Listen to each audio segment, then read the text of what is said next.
안녕하세요. 오늘의 데일리 뉴스레터에 오신 것을 환영합니다. 멕시코 하면 가장 먼저 떠오르는 이미지가 무엇인가요?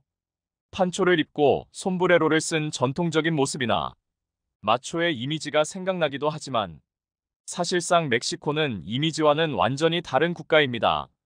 그리고 현재 멕시코는 이름만 빼고 다 바꾸는 완전한 변화를 거듭하고 있다고 하는데요. 바로 대한민국을 목표로 두고 있는 것입니다. 오늘날 세계 경제 무대에서는 중진국 함정이라는 난제가 큰 화두로 떠오르고 있습니다. 과거 저소득 국가에서 벗어나 중진국 수준에 도달했지만 이제는 고임금 상황과 고부가가치 산업 육성의 실패로 인해 그 이후의 발전에 어려움을 겪게 되는 것이죠. 많은 중진국들이 이 함정을 극복하고 선진국으로 도약하기 위해 고심하고 있는 가운데 한국의 발전 모델을 따르기 위해 노력하고 있습니다. 특히 멕시코가 그렇습니다. 한국의 눈부신 발전은 많은 중진국들에게 희망과 함께 배움의 대상이 되고 있는데요.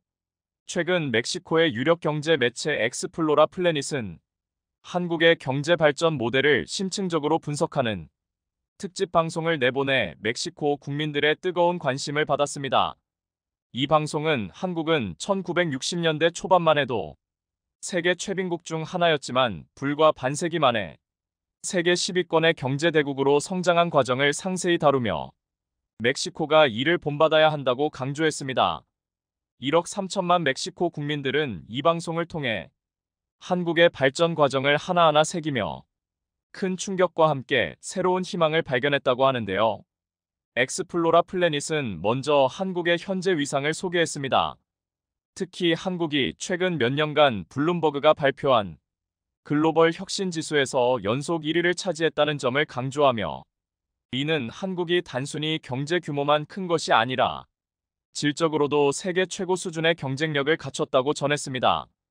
매체는 1950년대 한국 전쟁 직후 국가 존립마저 불투명했던 한국이 오늘날 싱가포르와 독일을 능가하는 혁신적 경제 강국으로 성장했다고 보도하며 이러한 한국의 발전 과정을 멕시코가 면밀히 연구하고 그 방식을 따른다면 멕시코 역시 경제 선진국으로 도약할 수 있을 것이라고 주장했습니다. 한국의 기술 강국으로서의 면모는 여러 객관적 지표를 통해 확인됩니다. 글로벌 특허 활동 지수에서 한국은 유일하게 90점을 넘어 세계 1위를 차지했습니다. 이는 한국의 기업들이 얼마나 활발하게 기술 혁신에 매진하고 있는지를 잘 보여줍니다. 특히 삼성전자는 IBM에 이어 세계에서 두 번째로 많은 특허를 보유하고 있어 한국 기업의 기술력이 세계 최고 수준임을 입증하고 있습니다. 또한 첨단 기술 기업 순위에서도 한국은 미국, 프랑스, 독일과 함께 세계 5대 강국에 속합니다. 이는 한국이 단순히 몇몇 대기업에 의존하는 것이 아니라 다양한 첨단 기술 기업들이 균형 있게 발전하고 있음을 보여줍니다. 연구개발 투자에 있어서도 한국은 GDP 대비 4.5%를 투자해 이스라엘에 이어 세계 2위를 기록하고 있습니다.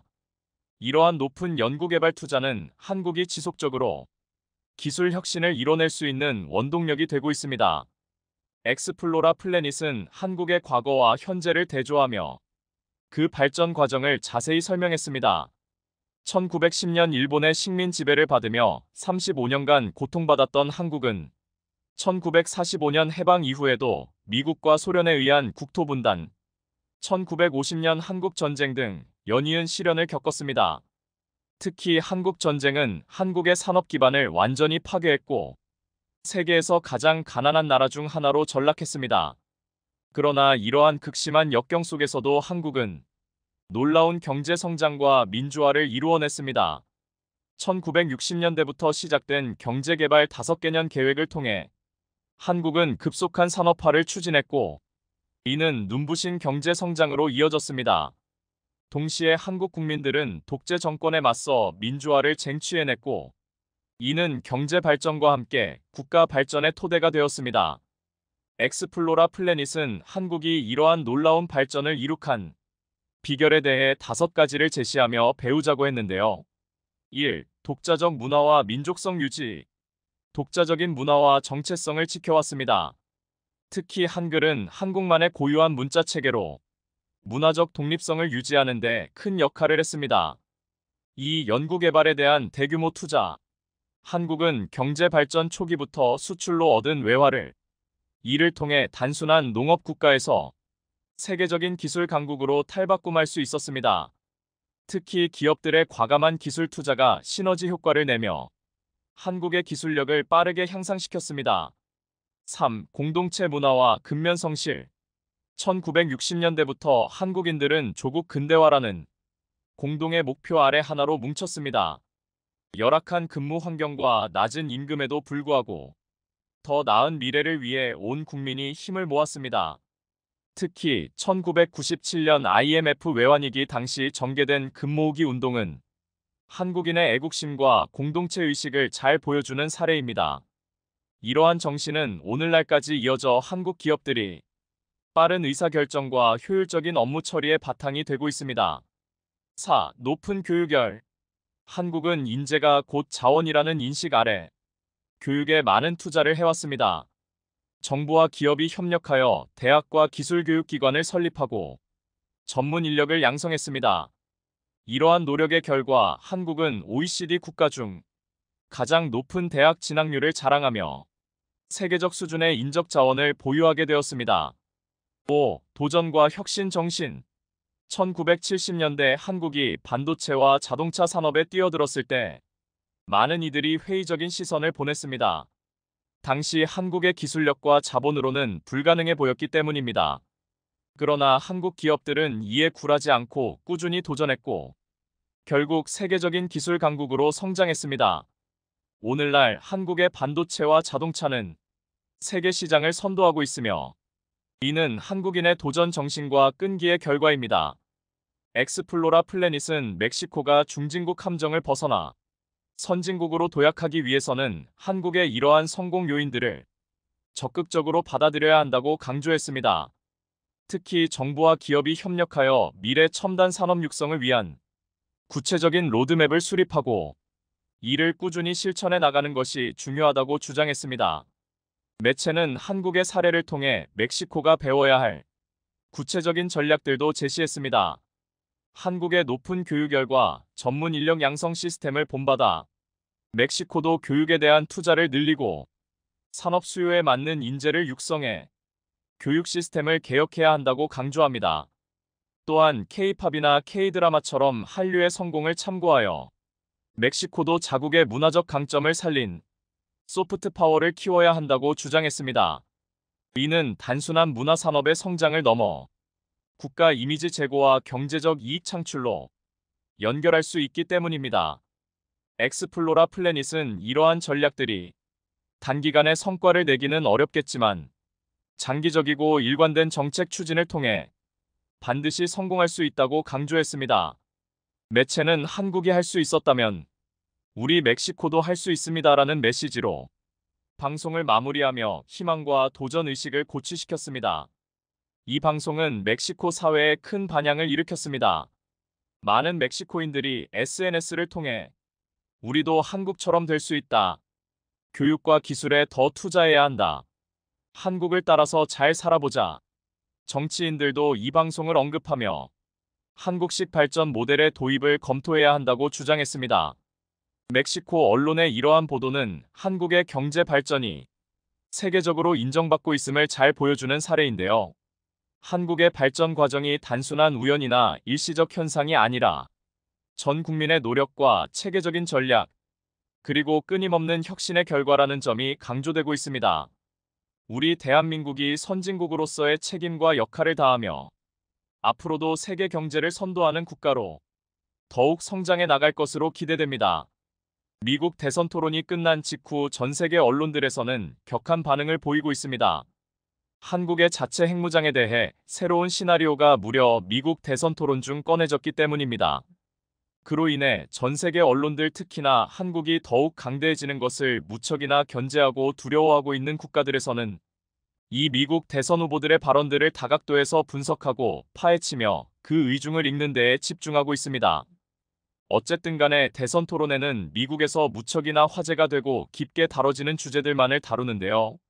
한국의 자체 핵무장이 그만큼 뜬구름 없는 소리가 아니라 미국 내에서도 진지하게 다뤄진다는 것이 증명되는 순간이었습니다.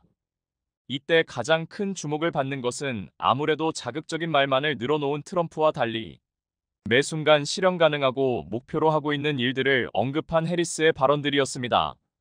현재 전 세계를 깜짝 놀래킨 미국 대선 토론의 한국 핵무장 언급 그리고 이에 대한 전 세계 언론들 반응 함께 전해드리겠습니다. 미국 대선 토론의 총평은 해리스가 트럼프를 토론에서 압도적으로 이겼다 고 알려지고 있습니다. 실제로도 미국 대선 토론이 끝난 직후 여론조사를 통해 밝혀진 수치에 따르면 그동안 박빙의 결과를 보이던 지지율이 이제는 트럼프가 42% 해리스가 무려 47%를 기록하며 크게 앞서고 있기 때문입니다. 특히나 이번 대선 토론에서 트럼프는 해리스에게 크게 부담과 긴장을 느끼는 모습들이 포착되었는데요. 해리스의 존재를 경계하며 트럼프는 이번에도 자극적인 말만을 내뱉으며 어떻게든 표를 결집시키려 애쓰는 모양새였습니다. 그러나 최근 해리스 지지 세력들이 밀고 있는 반응이 있죠. 실제로 트럼프와 그 지지자들의 극인 종차별적이고 저급한 주장들에 이 사람 사회 부적응자 아냐? 이상해와 같은 반응과 표정을 보이는 것입니다. 그리고 그런 반응들은 실제로 큰 효과가 있었는데요. 트럼프 지지 세력들에게는 물론이거니와 트럼프에게조차 그의 발언을 한 번 더 생각하고 부끄럽게 만들어 주었기 때문입니다. 이번 대선 토론에서도 어김없이 트럼프의 망언이 터져나왔습니다. 현재 미국 내에서 민감한 주제로 다뤄지고 있는 이민자 문제에 대하여 트럼프가 이 이민자들은 개와 고양이를 먹는다. 뿐만 아니라 어딜 가나 범죄를 일으킨다. 우리 미국인들은 미국에서 안전하게 살 필요가 있다. 라며 말도 안 되는 인종차별적 발언을 터뜨린 것입니다. 누가 봐도 동양인들 특히 한국의 개를 먹는 문화를 꼬집은 게 분명한 한마디였습니다. 그런데 이때 해리스는 측은하고 불쌍하다는 표정으로 트럼프의 발언이 명백히 이상하고 잘못됐다는 것을 드러냈는데요. 비언어적 표현으로 트럼프를 단 한 방에 잠재워버린 강력한 일축이었습니다. 또한 이번 대선 토론에서 트럼프의 치명적인 약점이 드러나게 되었는데요. 바로 트럼프의 과도한 독재자 선망이었습니다. 이로 인해 미국 전역에 드리워진 전쟁의 공포에서 과연 트럼프가 제대로 이를 대처해낼 수 있을지 그의 능력에 의문을 갖게 만들었습니다. 현재 전 세계는 장기전이 된 우크라이나와 러시아의 전쟁에 큰 두려움을 표하고 있습니다. 특히나 러시아가 제대로 된 명분도 없이 우크라이나의 침략 전쟁을 선포했다는 면에서 다른 나라들에게도 충분히 일어날 수 있는 일이기에 더욱 러시아를 견제하고 억압하고 싶어 하는데요. 추후 자기네 나라들에 생길지도 모르는 위험을 차단하기 위한 당연한 대처였습니다. 그런데 이런 독재자 국가들, 예를 들어 중국이나 러시아, 북한을 적대적으로 대하고 억압하려는 해리스의 민주당과는 달리 트럼프는 김정은에게 재임 기간 이후에도 러브레터까지 쓴 사실이 밝혀지며 미국 전역을 충격에 몰아넣고 있습니다. 실제로도 트럼프는 과거 그의 재임 기간 동안 러시아의 푸틴, 중국의 시진핑, 북한의 김정은을 자주 언급하며 미국 국민들 역시도 나라에 이런 반응을 보여야만 한다라고 발언한 바 기까지 합니다. 때문에 러시아나 중국, 북한과 같이 전범국인 독재 국가들을 민주주의적 관점에서 거리를 두는 것이 당연한데도 트럼프는 여전히 독재자들을 향해 같은 태도를 보였고 심지어 독재자들과의 친밀함을 과시하기까지 했습니다.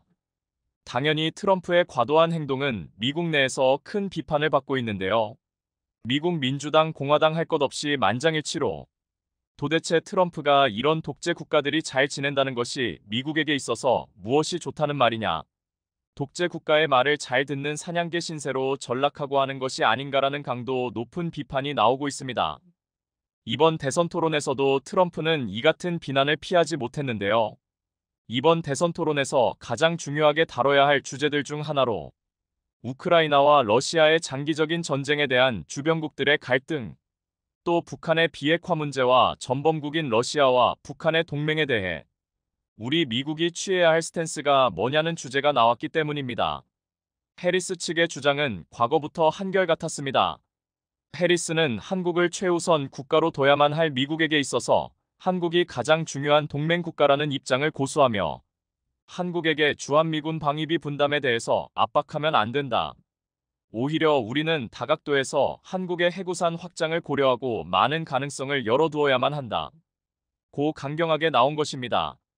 해리스는 한국 측이 지금 미국 상황과 한국의 안보 상황 또 새롭게 달라진 러시아와 북한의 동맹과 중국의 대만 침공, 또 우크라이나와 러시아의 전쟁 여러 요소를 고려해 봤을 때 한국이 지금 상태로 방어를 유지하기는 불가능하다고 본다.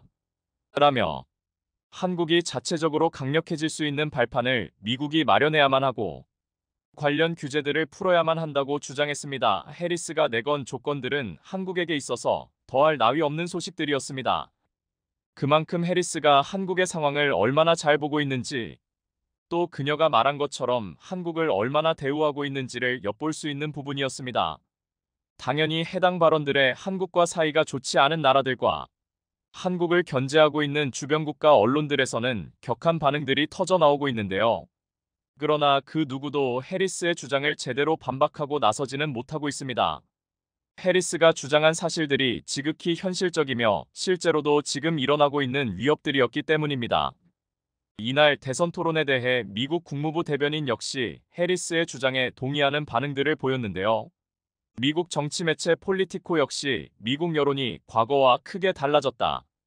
이제 한국의 자체 핵무장은 더 이상 꿈 같은 이야기가 아니다. 이제 미국은 과거처럼 모든 나라를 주름 잡거나 동맹이라는 명목하에 미국의 휘하에 둘 수 없게 됐다. 세계는 많이 성장했고 미국은 이제 동맹국과 함께 힘을 보강하고 함께 성장해 나갈 미래를 꿈꿔야 한다. 그리고 그 파트너로 최상의 조건을 갖춘 것은 바로 한국이다.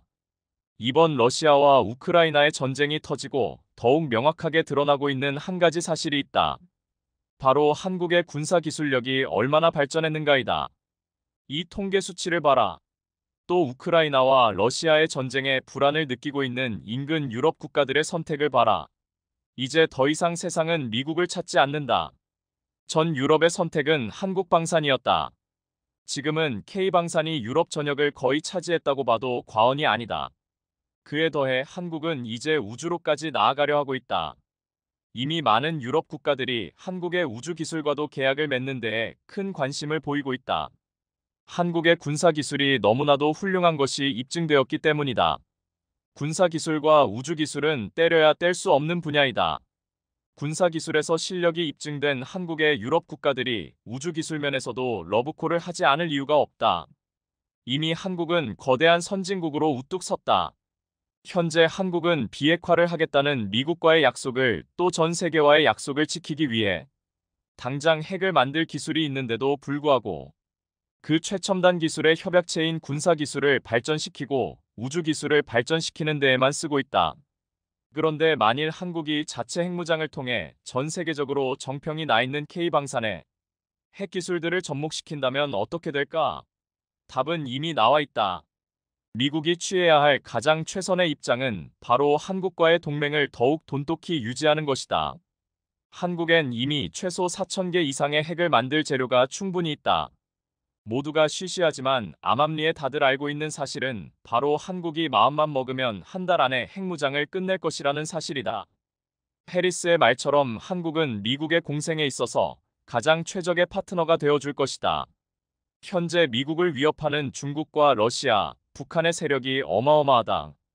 특히 중국의 성장이 가파른 지금 미국이 트럼프처럼 과욕을 부리게 된다면 중국에게 자리를 내줘야 할 각오를 해야만 할 것이다. 라고 경고했습니다. 미국 대선 토론의 결과가 흥미진진한데요. 한국 입장에서는 해리스의 당선이 압도적으로 좋을 것으로 판단되고 있습니다. 최근 유럽 시장인 루마니아가 한국산 K9 자주포를 도입하며 세계 자주포 시장의 쐐기를 박았습니다. 루마니아의 이런 행보는 같은 유럽 국가인 독일을 비롯해 위기감을 느낀 경쟁국들이 지방산에 질투하고 있는 상황입니다. 중동 시장은 막대한 오일머니를 기반으로 수출이 성사만 된다면 국가 간 차관도 없이 전액 현금 거래를 하는 국가인 만큼 많은 나라들이 견제를 하고 있습니다. 심지어 또다시 한국에게 대규모 시장을 빼앗긴 독일 등 경쟁 국가들은 한국과의 경쟁 자체를 못하겠다고 포기해버렸는데요. 독일에서는 마지막 비장의 카드를 들고 나왔는데 바로 K9에 들어가는 인력마력의 엔진입니다. 전차의 강국인 독일에서는 K9 자주포에 들어가는 엔진이 한국에서 라이센스 생산된 것임을 꼬집어 한국과의 경쟁에서 유리한 고지를 점하려고 한 것입니다.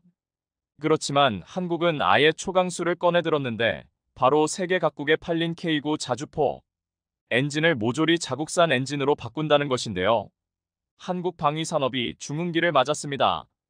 국방부 및 방위사업청 등에 따르면 지난해 우리 방위산업 수출 규모는 130억 달러 약 16조 9천억 원을 넘어선 것으로 나타났습니다. 그간 목표했던 2027년 방산 수출 세계 4강 진입에 한 발짝 다가선 것인데요. 한국의 방산 수출 대상국이 2022년 4개국에서 지난해에는 무려 12개국으로 늘어났다는 점에서 질적 성장까지 이뤄냈다고 볼 수 있습니다. 더구나 의미 있는 점은 해외로 수출하는 무기체계 외에도 2022년에는 단계 품목이었다면 작년에는 19개 품목을 수출하는 성과를 올렸는데요. 가장 눈에 띄는 모델은 단연 K9 자주포와 K2 전차입니다. 최근 한화에어로스페이스는 루마니아와 K9 자주포, K1D 탄약 운반 장갑차를 공급하는 계약을 맺었고, 현대로템은 2022년 폴란드에 전차 1형대를 납품한다는 기본 계약을 맺은 이후 나머지 820대에 대한 구체적인 납품 계약이 이루어지지 않았는데 최근 추가 납품 실행에 대한 구체적인 계약 협상이 진행 중입니다. 호주에서 하이마스의 유도 로켓을 생산하는 합의를 맺기도 했었는데요. 그리고 이번에는 오랜 동맹 제조업 강국인 한국의 외주를 맡기기도 했는데요.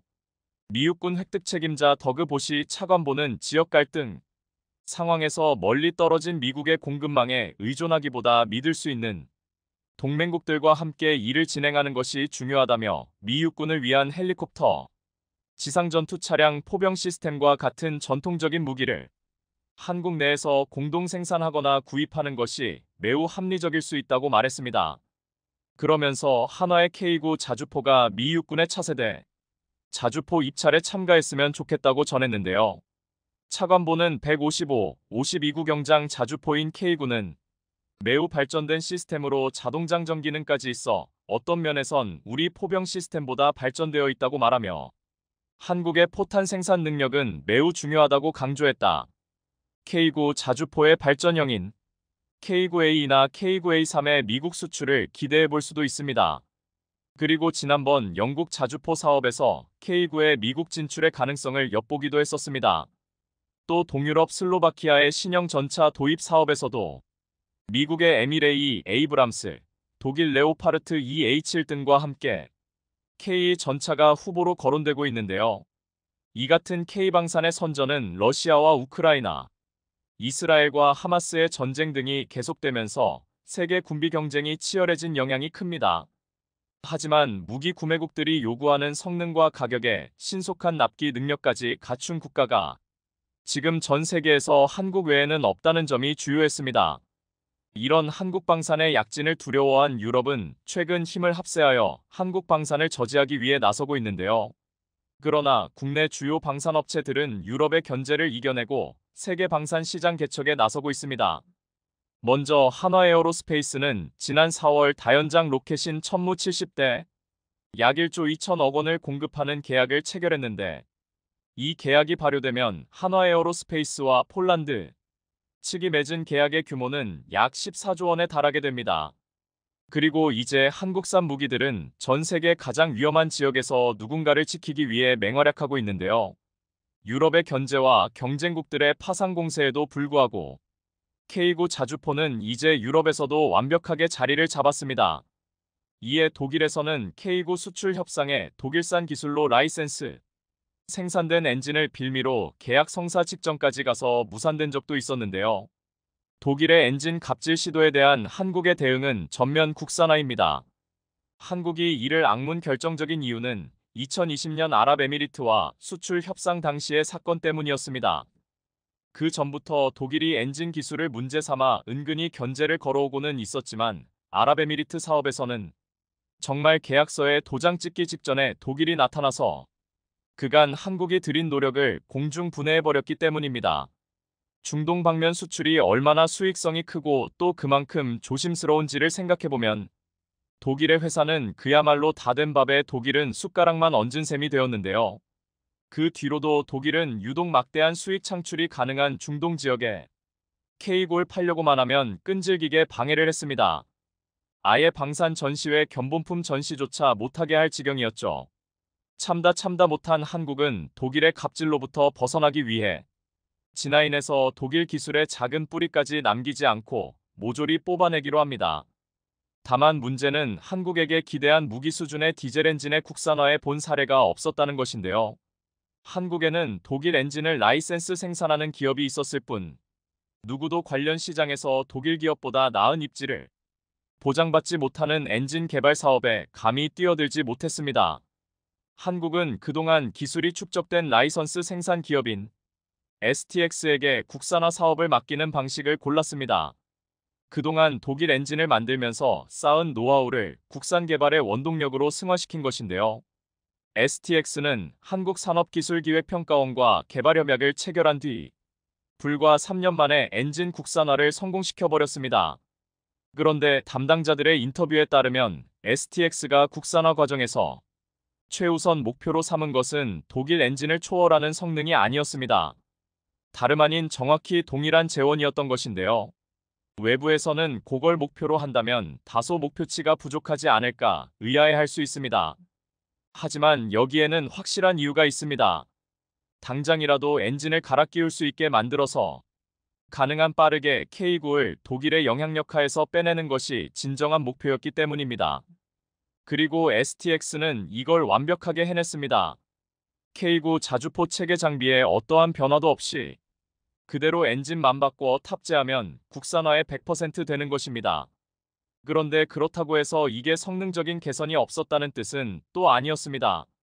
최우선 목표가 아니었을 뿐 설계상 동일한 재원을 맞춰서 완벽한 호환성을 갖춘 뒤로는 어느 정도 성능적인 개량도 해냈습니다. 연료 분사 장치를 전자제어 장비에 통합한 것인데요. 이를 통해 전자제어 장비가 엔진 내부 연소 과정을 해석해서 연료 분사 패턴을 최적화할 수 있게 되었습니다. 결과적으로 기존 엔진별 최적화할 수 있게 되었습니다. 결과적으로 기존 엔진 대비 연료소 비율이 5% 이상 개선되는 효과를 누릴 수 있게 되었는데요. 놀라운 점은 STX가 이러한 가공할 만한 성과를 개발과 양산을 동시에 진행하면서 성공이나 했다는 점입니다. 이번에 국내 매체가 공개한 내용에 따르면 지난 2022년 이집트와 체결한 K9 수출 계약의 세부적인 내용은 K9 216문, K10 탄약 운반차 39대 K11 사격지휘 장갑차 51대였습니다. 그리고 이 모든 물량에 국산 파워백이 탑재되는 조건이 붙어 있었는데요. STX는 3년 만에 개발에 성공했고 지체할 틈 없이 거의 동시에 양산까지 진행해 이집트 납품까지 성공해냈습니다. 현재 STX의 국산 엔진을 탑재한 K9과 K10는 한 대씩을 이집트에 보낸 상태고 기존의 독일산 엔진을 탑재한 K9과 비교해서 어떠한 차이가 있는지 각종 환경에서 3개월 동안 테스트할 예정인데요. 그리고 놀라운 점은 이런 실험들이 이집트 사막 지형에서 진행되다 보니 그 결과가 큰 영향을 미치는 시장이 따로 있다는 것입니다. 바로 아프리카 및 중동 시장인데요. 독일이 어떻게든 막으려던 중동 시장을 국산 엔진을 가지고 다시 진입하는 것입니다. 이집트가 국산화된 파워팩을 달고 중동과 유사한 환경에서 K9를 훌륭하게 운용한다면 중동에서도 구미가 당길 수밖에 없을 텐데요. 외신들도 이 보고서를 퍼나르며 한국이 화포의 왕이 되었다는 소식을 전하고 있습니다. 해당 보고서를 접한 루마니아 군사매체 디펜스 루마니아는 군사력 순위는 미국이 항상 1위일 것이라는 기대를 배신하고 한국이 세계 1위를 차지했다고 한국의 성취에 감탄을 드러냈습니다. 그러면서 한국이 세계 최강에 될 수 있었던 비결인 K9 자주포를 이제 루마니아가 가지게 된다고 덧붙였는데요. 다가 이미 팔아놓은 KG 엔진을 모두 국산 엔진으로 바꿔 탑재할 수도 있습니다. STX가 완벽한 상호 호환성을 위해 동일한 재원으로 엔진을 만든 이유가 이건데요. 그동안 전 세계 자주포 시장 80% 이상을 도배한 K9에게서 독일은 나름대로 엔진 라이센스 로열티를 받아먹고 있었던 만큼 독일에서는 큰 타격을 입게 될 겁니다. 근접전에서 FA50을 과소평가하지 마라. 이 전투기는 미니 F1600이다. 최근 필리핀 공군 FA5001 공중전 훈련에서 태국 그리펜을 상대로 승리를 거둬 큰 화제가 되었습니다. 필리핀 FA50은 지난해 훈련 중 세계 최강 미국 F-22를 격추해 경이롭다는 반응을 끌어냈는데 이번에는 과거 중국 전투기에 처참한 굴욕을 준 태국의 JAS-39 그리펜을 이겨서 우연이 아니라는 것을 입증했습니다. 이번 훈련 결과로 인해 최근 벌어지는 필리핀과 중국과의 충돌에도 큰 소식이 전해지고 있습니다. 지난 7월 호주에서 다국적 연합 공중훈련 2024 피치블랙이 열렸습니다. 올해 피치블랙은 역대 최대 규모로 미 공군 F-22, 이탈리아 공군 F-35B, 프랑스 공군 라팔, 인도 공군 Su-30 등 16개국 130여 대의 항공기가 참여했습니다. 그런데 여기서 F-22와 싸워 승리한 바 있는 필리핀 FA-52, 태국 왕립 공군 JAS-39 그리펜을 상대로 17승리를 거뒀다는 것입니다. 지금 필리핀과 태국 모두 차세대 전투기 사업에서 JAS-39 그리펜을 염두에 두고 있는 상황에서 FA-50의 완승은 앞으로 최종 선정에서 한국산 전투기에게 유리하게 작용할 것으로 전망되고 있습니다. 태국 JAS-39 그리펜은 과거 중국 전투기와의 훈련에서 완승해 엄청난 굴욕을 안긴 바 있습니다. 지난 2015년 중국과 태국의 연합공군 훈련에서 중국의 참패로 끝났습니다. 중국은 수-27과 중국판 F-15라 불리는 제-21 전투기 총 6대를 출전시켰습니다. 태국은 스웨덴에서 수입한 JAS-39CD 그리펜 전투기를 참가시켰는데 훈련 첫 이틀간 실시된 기본 전술 기동에서 중국과 태국의 스코어는 0대 16, 사흘째부터 실시된 22 공중전 상황에서는 319, 나흘째 실시된 연합방공작전에서는 19.29, 34였습니다. 중국은 단 한 번도 태국을 상대로 승리를 거두지 못했습니다. 중국의 수-27과 제-21은 30톤급 이상의 중형 전투기로 태국의 경전투기 JAS-39와는 체급이 달랐지만 속수무책으로 당했습니다. 중국 공군 관계자들을 모아놓고 패인을 분석했는데 중국 공군 에이스 파일럿 리중화 공군 대교는 전투기의 성능 격차가 패배의 원인이 아니며 중국 공군 파일럿들의 문제라고 둘러댔습니다. 하지만 중국제-21은 3050km 중거리 구간에서 14%의 명중률을 보이며 64%를 기록한 태국에게 크게 밀렸는데 이는 레이더와 공대공 미사일의 성능이 형편없다는 것을 드러냈다고 했습니다. 중국은 러시아산 전투기 수-27을 불법 복제해 제-21B를 만들면서 오리지널 수-27SK 전투기에 탑재되는 레이더를 자국산 레이더로 교체한 바 있는데 이 레이더는 오리지널 레이더보다 탐지거리와 성능이 상당히 떨어진 것으로 판명났습니다. 그런데 중국의 전투기들을 농락했던 JAS-39 그리펜을 한국산 FA-5001 압도하자 FA-50에 대한 평가는 더욱 높아지고 있습니다. 그리펜은 FA-50에 비해 사거리, 탐지, 미사일 면에서 더 우수하지만 FA-50이 이를 이겼다는 것은 정말 놀라운 일이라고 했습니다. 또한 FA-5001 업그레이드를 앞두고 있어 더욱 기대를 하게 만들고 있습니다. 특히 최근 남중국해에서 중국의 위협에 놓여있는 필리핀에서는 스웨덴 JAS-39 그리펜 개량 모델을 사려는 움직임이 있는데 FA-50을 더 사자는 말이 나오고 있습니다. 아니면 한국산에 대한 신뢰감을 보이며 KF-21을 도입하자는 주장도 커지고 있습니다. 이번 필리핀 FA-52 태국 JAS-39 그리펜에 승리하자 필리핀 네티즌들은 이런 반응을 보였습니다. 필리핀 조종사들이 쌍발 엔진 제트 전투기로 무슨 일을 할 수 있을지 상상해보세요. 태국의 JAS-39 그리펜이 중국의 J-21을 이겼지만 이후 필리핀 공군의 훨씬 열등한 FA-50 경전투기에 졌다면 그것은 필리핀이 비싼 다목적 전투기를 살 필요가 없다는 것을 의미합니다. 필리핀은 FA-50 업그레이드된 단자형 버전만으로도 놀라운 결과를 낼 수 있습니다. 저는 필리핀이 다시 생각해야 한다고 생각합니다. 필리핀 조종사는 이전에 모해 공중전에서 F-22 랩터를 능가했고 이번엔 JAS-39 그리펜이었습니다.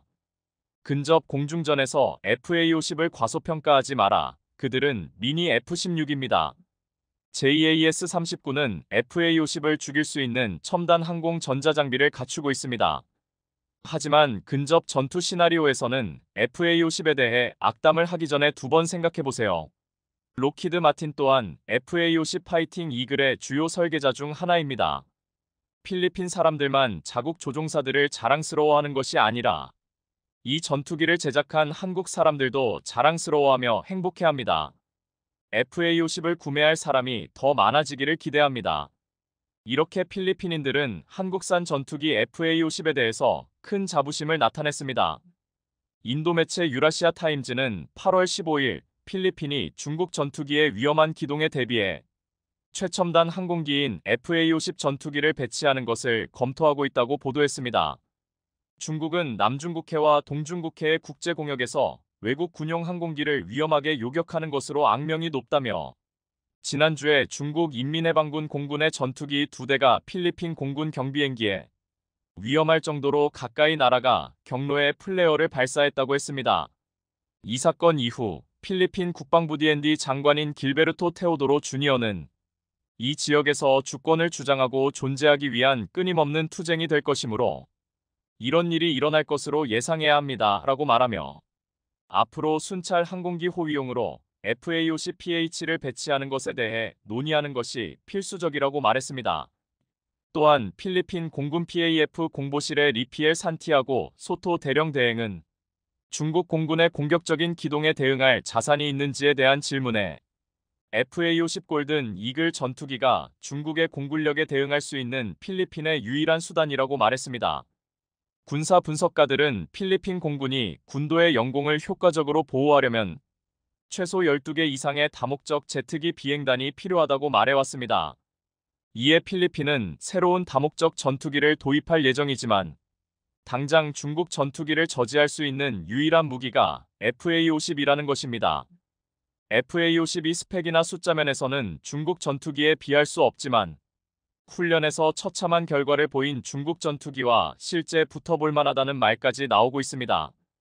FA-52 첨단 멀티롤 중국 제트기에 맞서 스스로 버틸 수 있을지에 대한 질문에 필리핀에 거주하는 군사 분석가 미구엘 미란다는 FA-50은 중국에 대한 자세를 취하고 어느 정도 억제력을 확립하기 위해 배치되고 있다면서도 중국 전투기는 필리핀에 상당히 위협적이라고 했습니다.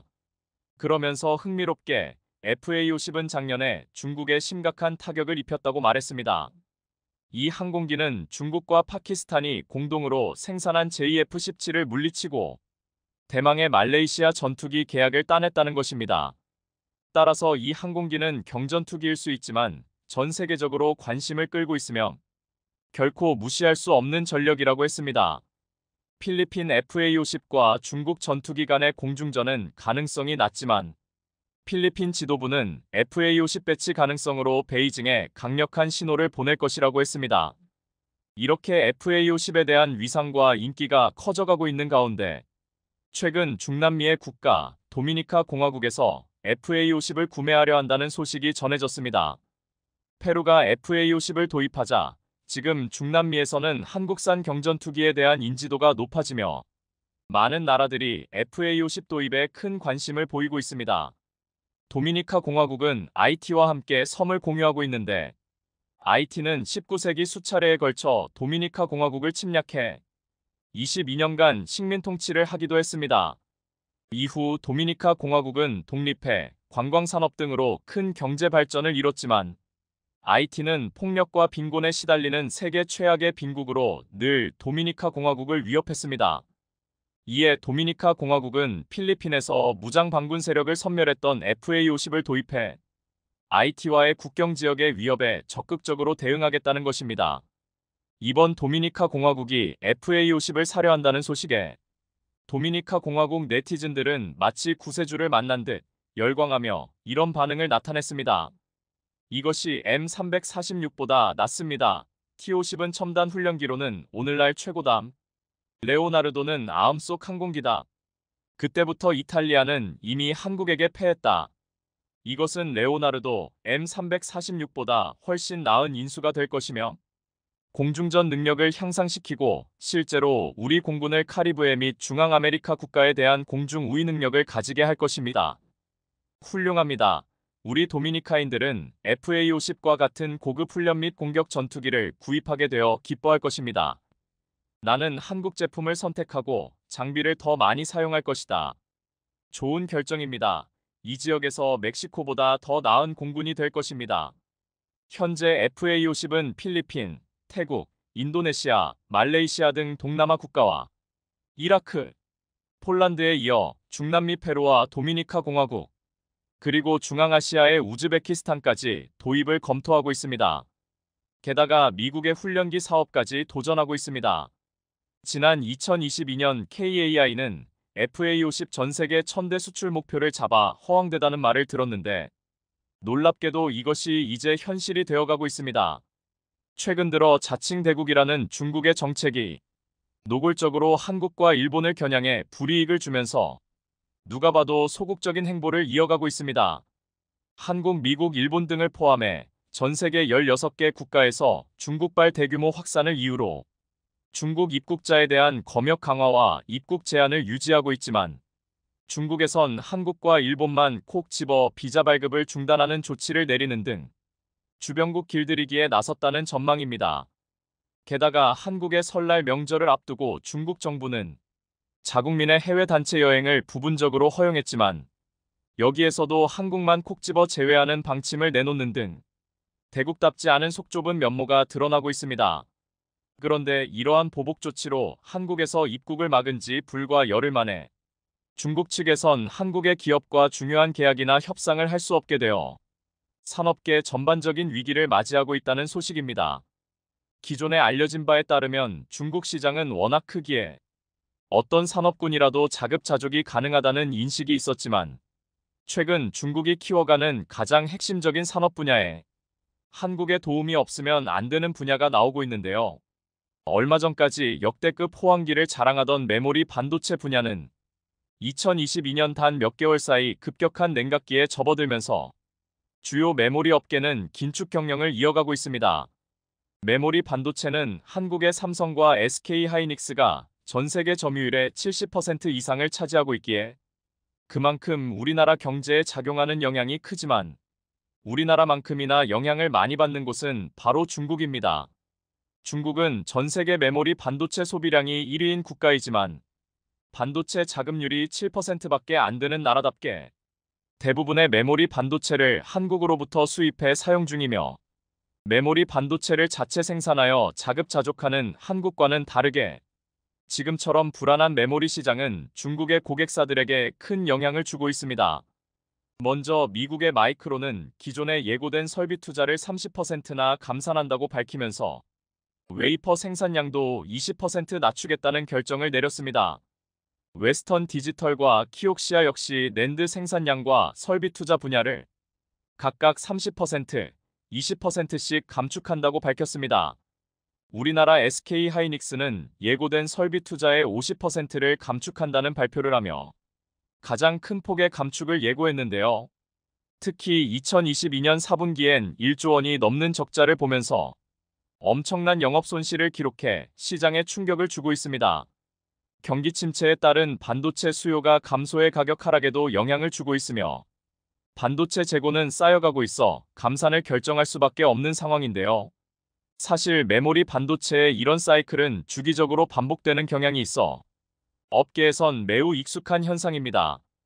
반도체 가격이 비싸서 생산을 많이 하고 반도체 가격이 낮아지면 생산량을 줄여서 수요와 공급을 조절하는 방식인데요. SK하이닉스는 중국 우시에 있는 최대 규모 공장에서 생산 물량을 대략 20% 이상 줄인다는 발표를 하여 중국 현지 공급사들은 크게 당황하고 있습니다. 하이닉스의 이번 전략은 반도체 가격이 떨어지자 생산 물량을 조절하여 가격을 방어하려는 전략이며 메모리 반도체 수요가 가장 많은 중국을 겨냥하고 있습니다. 메모리 반도체 가격 하락에 한국이 생산 물량 감소로 대응하자 중국은 자체 반도체 회사를 가동해 메모리 반도체 수급에 나서려는 상황입니다. 그 중심엔 양쯔 메모리 테크놀러지 YMTC와 창신 메모리가 있습니다. 중국 당국은 반도체 한파로 다가올 공급 부족을 대비하고자 YMTC와 창신메모리의 생산량을 늘리라고 주문했습니다. YMTC는 한국 기업들의 전유물이던 3D 낸드 플래시를 개발하며 국내 기업들을 긴장하게 만들었고, 창신메모리는 수년 전 삼성전자와의 치킨 게임으로 파산한 독일의 키몬다의 기술력을 바탕으로 비교적 최근에 생겨난 신생업체입니다. 하지만 이마저도 19나노 공정을 기반으로 한 D램을 생산하고 있어 한국 기업과의 기술 격차는 10년가량 나는 것으로 추측되고 있습니다. 하지만 중국의 이런 구형 메모리 반도체마저 사실상 시장에서 퇴출될 조짐이 보이고 있습니다. 중국의 반도체 굴기에 싹을 자르려는 미국은 최근 반도체 소재 부품 장비를 공급하는 네덜란드와 일본을 설득하여 대중국 반도체 소재 수출을 제한하는 데 합의했습니다. 네덜란드와 일본이 중국 수출을 하지 않게 되면 자연스럽게 수출 금액과 물량이 줄어들어 경제적으로 손해를 보기 때문에 중국 반도체 포위 작전에 참여하지 않을 것이란 관측이 있었지만, 중국의 소재 부품을 수출하지 못하게 되는 만큼 미국이 어떤 어드밴티지, 이익을 줬을 것이란 추측이 나오고 있습니다. 결과적으로 중국은 일본과 네덜란드로부터 반도체용 소부장 수입이 원천 차단되어 고립이 더욱 심화될 것으로 보이는 가운데 중국의 한 줄기 희망으로 한국 기업들이 떠오르고 있습니다. 지난 2019년 일본은 한국을 대상으로 반도체 소재 수출 규제 조치를 단행하며 한국의 자체적인 소부장 산업을 육성하는 데 도움을 주었습니다. 반도체 공정에 핵심적으로 필요한 고순도 불화수소와 폴리이미드를 국산화하는 데 성공했으며 EUV용 포토레지스트 국산화까지 성공해 삼성전자는 국내 기업 동진세미캠이 생산한 EUV용 포토레지스트를 양산 라인에 적용하고 있습니다.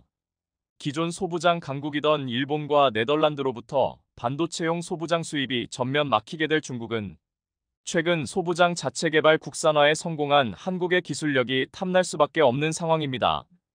중국 측 경제 전문가들도 국산화 개발에 성공한 한국 업체들과 협의해 중국 내 반도체 기업들이 소재를 공급받아야 한다고 주장하는 가운데 한 가지 복병이 등장했습니다. 바로 얼마 전 실시된 한국 입국자 비자 중단 소식이 한국과 중국이 반도체 소재 공급에 대한 협의를 하는데 걸림돌이 된다는 것입니다. 물론 아직 한국은 중국 측에 반도체 소재를 공급해주겠다는 언급도 없었지만, 다급해진 중국은 특별 조치를 가동하고 있습니다. 중국 외교부는 공식 브리핑을 통해 외교나 공무 그리고 긴급한 비즈니스를 목적으로 중국에 방문해야 하는 경우엔 이미 특별 비자 정책을 마련해 입국을 지원하고 있다며 대사관에 문의하면 빠른 도움을 줄 것이다라고 언급하고 있습니다. 즉 중국은 자존심과 체면 때문에 한국인에 대한 비자 발급을 중단하면서 한국 기업들의 비즈니스를 위한 비자는 열어두고 있습니다. 얼마 전까지 중국은 없는 게 없는 대국이라 한국과 경제적인 교류가 없어도 모든 것이 자급자족 가능하다고 주장한 것과는 다르게 한 발 물러서는 모습이 보이고 있습니다. 하지만 중국이 이렇게 편의를 봐준다고 해서 한국이 중국에게 반도체 소재를 공급할 가능성은 매우 적은 것으로 보입니다. 제일 먼저 미국 측의 압박으로 일본과 네덜란드가 중국 포위 작전에 동참했기에 14동맹에 가입된 한국 역시 대중국 반도체 포위 작전에 동참하라는 압박이 올 수도 있기 때문입니다. 한국으로서 할 수 있는 최고의 선택지는 지금 같은 반도체 불황기에 생산량 줄이고 한 개당 판매 가격을 높여서 경제적 이익을 최대한 많이 보는 것입니다. 삼성전자가 현재 이런 전략을 취하고 있습니다. SK하이닉스부터 마이크론 키옥시아와 웨스턴 디지털까지 대부분의 메모리 업계가 감산을 동반한 긴축 경영을 시사한 반면 삼성전자 측은 인위적인 감산은 없을 것이며 현재와 같은 투자와 생산량을 유지할 것이란 입장을 내놓았습니다. 대신 중국에 공급되는 3D 낸드 플래시 가격은 기존보다 10% 인상하는 초강력 결정을 내렸는데요. 현재 반도체 생산 과다로 인해 시장 가격이 폭락하고 있는 상황에 중국에 공급되는 3D 낸드 가격을 10% 인상한다면 중국 측 공급사가 받아들이는 인상 금액은 10%가 아니라 20% 내지 30% 이상이 될 수도 있다는 것인데요. 예를 들어 반도체 가격이 전반적으로 하락했는데 기존 공급 가격만 고수해도 사실상 하락한 만큼의 가격 인상 효과가 있다는 것입니다. 하지만 미국의 반도체 제재로 생산과 공급의 차질을 겪고 있는 중국은 삼성의 반도체가 아니면 도저히 메모리 수급을 맞출 수 없는 상황이라 삼성의 제품이 아무리 비싸더라도 울며 겨자 먹기로 계약을 할 수밖에 없는 상황입니다. 그런데 여기에 또 하나의 악재가 나왔습니다. 시진핑 주석이 집권한 이후 200조 원 이상 투입된 반도체 굴기 예산이 머지않아 중단될 것으로 보이기 때문입니다. 중국 정부는 2025년까지 1조 위안 우리 돈 180조 원가량을 투입해 반도체 자금률 70%를 달성하겠다는 목표를 세웠지만 10년 넘게 막대한 예산을 쏟아부었는데도 불구하고 이렇다 할 결과가 나오지 않는 것은 물론 미국과 유럽의 반도체 제재로 그동안 반도체에 투자했던 모든 것들이 모래성처럼 무너지고 있다는 것입니다.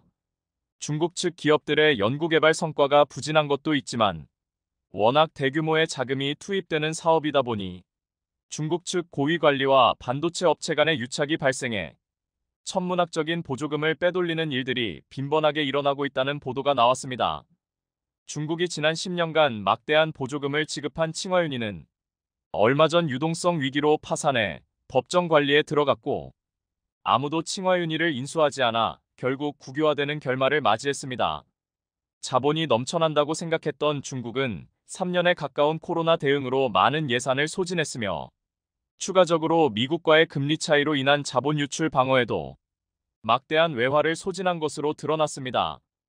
여기에 중국 건국 이래 사상 최대 규모의 부동산과 건설업 위기를 맞이하고 있어 중국 정부도 예산 집행의 한계를 느끼고 있습니다.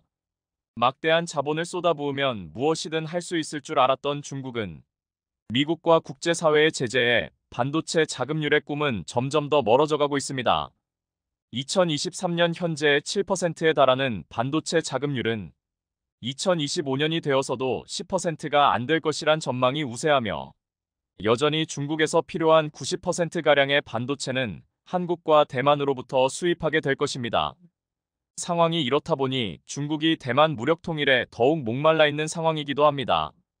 대만은 한국과 어깨를 나란히 하는 세계적인 반도체 생산지로 현재도 중국 기업의 절반가량이 대만으로부터 반도체를 공급받고 있기 때문입니다.